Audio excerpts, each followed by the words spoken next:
As secular गैर मुस्लिम भाई महसूस करते। तो ये सरकार जो है कुछ उसी किस्म पे काम करती है। जब 370 का हटाया जा रहा था, 370 जो टेम्परेरी एक वो था, तो इंदिरा गांधी भी हटा रही थी, बहुत सी चीजें बदल दी गई थी। और तो कुछ उस वक्त 370 किन हालात में दिया गया था कि अगर 370 हम न देते तो शायद जम्मू कश्मीर हमारे यहाँ से निकल जाता, या उन्हें कुछ टेम्पटेशन न देते, कुछ हम सुविधा न देते, या कुछ हमको वो न करते, तो वो हो सकता है कि जम्मू कश्मीर न पाया।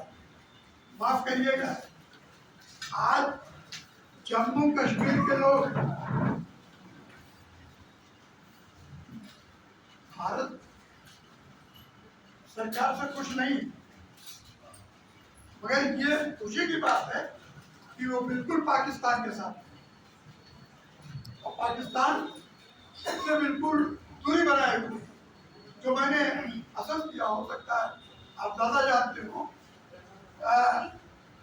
अलीगढ़ में या और कुछ हिस्सों में कश्मीर के जो स्टूडेंट्स थे, इसी जमाने में कहते थे I am not Indian, I am Kashmiri.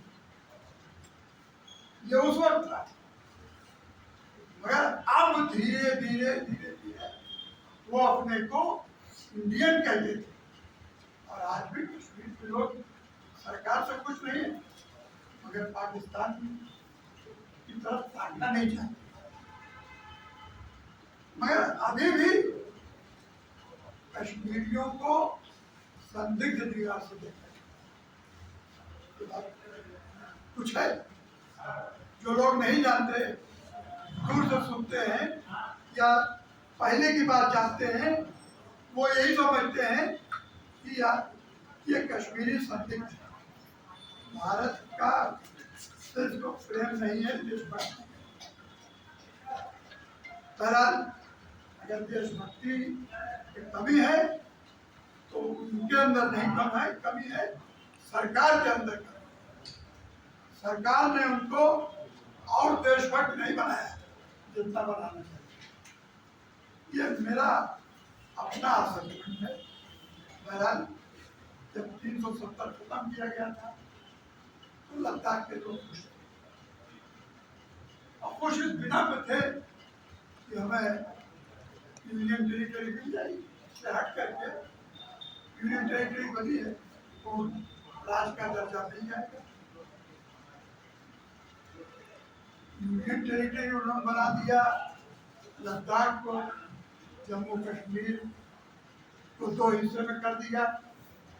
और आज भी तो चुनाव हो रहा, कितने साल तक चुनाव नहीं होने दिया मोदी सरकार ने। बड़ी मुश्किल से तो चुनाव हुआ। चुनाव में प्रधानमंत्री आपका घूम घूम कर ये भाषण देता रहा कि चुनाव बाद हम कश्मीर को पूर्ण राज्य का दर्जा देंगे। उमर अब्दुल्ला एक सिपाही नहीं ट्रांसफर कर सकते, एक कर्मचारी नहीं ट्रांसफर कर सकते, सारी हुकूमत कश्मीर के राज्यपाल के पास है। वैसे ही लद्दाख है, लद्दाख की आपकी 5-6 डिमांड अपनी जगह पे बहुत सही है, तो कम से कम आप उन्हें, आप तो उससे भी बदतर हो गए। जब 370 लागू था तो लद्दाख गनीमत था, और जब 370 खत्म हुआ तो लद्दाख और बुरी हालत में चला गया। उनके एमएलए खत्म हो गए, एमएलसी खत्म हो गए, 2 मेंबर पार्लियामेंट होते थे, लेह और कारगिल, वो नहीं रह गए। तो इस तरह से सरकार जो है हर जगह पड़ताल कर रही है। मणिपुर का क्या हाल है? हम तो पाड़े जी की कीमत को दाद देते हैं, जो लेह और लद्दाख और तको है, मणिपुर ये दर्जनों बार गए होंगे। वहाँ के हालात देखा है हर जगह। आसाम का चीफ मिनिस्टर क्या कर रहा है, यूपी का चीफ मिनिस्टर क्या कर रहा है। तो ये चीजें हैं अपने जगह पर। आज हिंदुस्तान की गवर्नमेंट इसी उस पर है कि हम उनको इसी तरह के संकट ये उतारू है, परेशान करती है। मैं आपकी डिमांड का आप यहाँ आए हैं, मैं क्या सभी लोग समर्थन करेंगे। जाति मुल्क के किसी भी हिस्से में हो, लोग पसंद नहीं करेंगे किसी भी हिस्से में। और सबसे बड़ी चीज ये कि तो कहते हैं कि पहले तो हम लोग हिंदू नाम लेने में हिचकिचाते थे। हिंदू नाम लेने की जरूरत पड़ती थी तो बहुसंख्यक कहते थे। मुसलमान नाम लेने में हिचकिचाते थे। मुसलमान लेने की जरूरत पड़ती थी तो हम अल्पसंख्यक कहते थे। कि ये तफरका न पैदा हो, ये दूरी न पैदा हो, इसी तरह से मोहब्बत कायम रहे। हम एक, और जब तक हम एक साथ एक मोहब्बत के साथ एक तहजीब के साथ नहीं रहेंगे, ये चीज बड़ी मुश्किल है।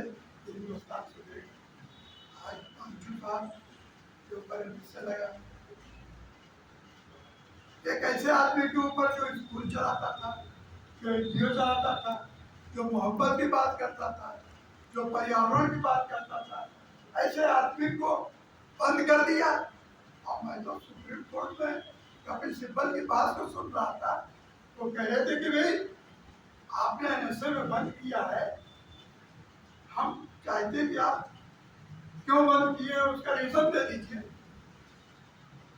तो सरकार का वकील रीजन नहीं दे रहा था, कह रहा था कि हमने तो जिनको देना था दे दिया, मांझू साहब को दे दिया कि हमने क्यों बंद किया।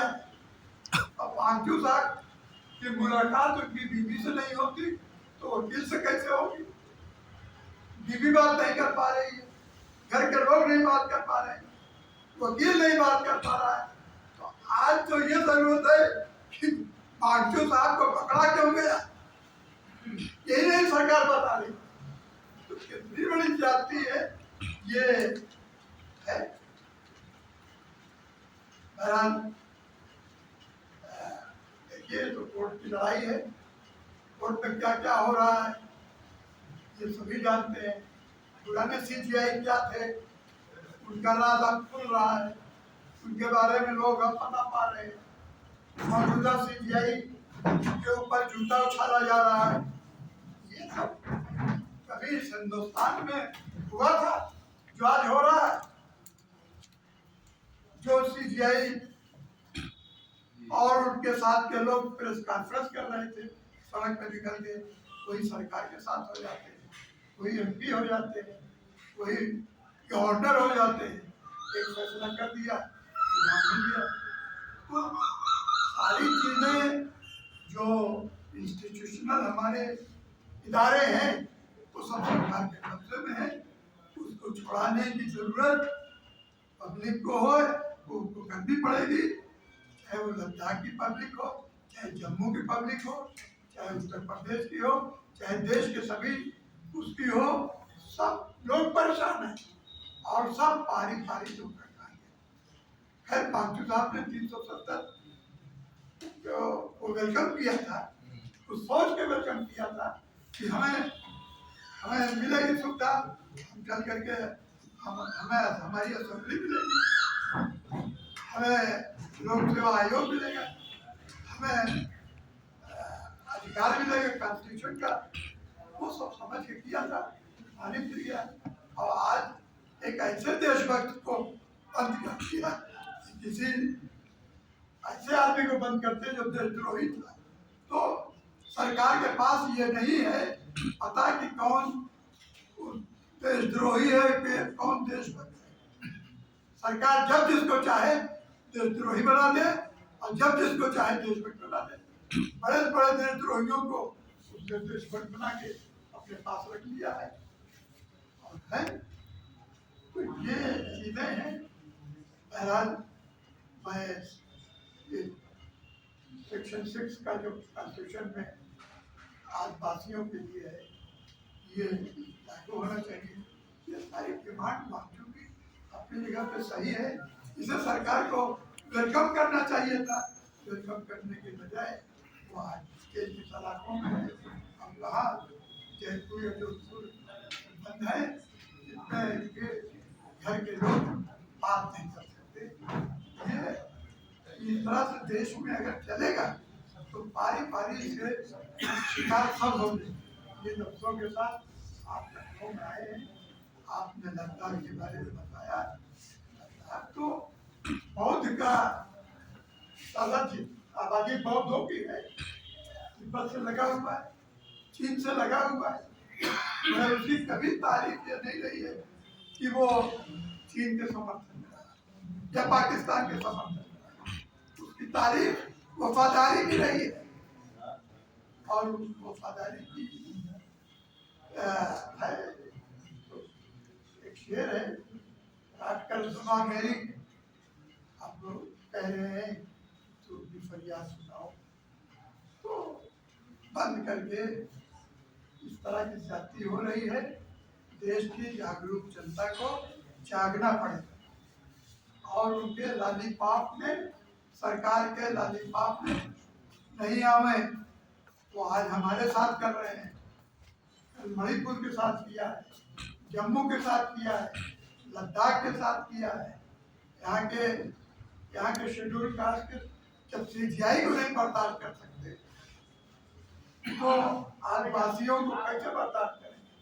बैकवर्ड को नहीं बर्दाश्त कर रहे हैं, पिछड़ों को नहीं बर्दाश्त कर रहे हैं। तो ये पारी पारी सबसे बदला लेंगे। ये नादिरशाही पहले खत्म करने की जरूरत है। इसलिए देश के सारे हिस्से में शांति आएगी। इन शब्दों के साथ हम लद्दाख की मांग की। धन्यवाद, शुक्रिया।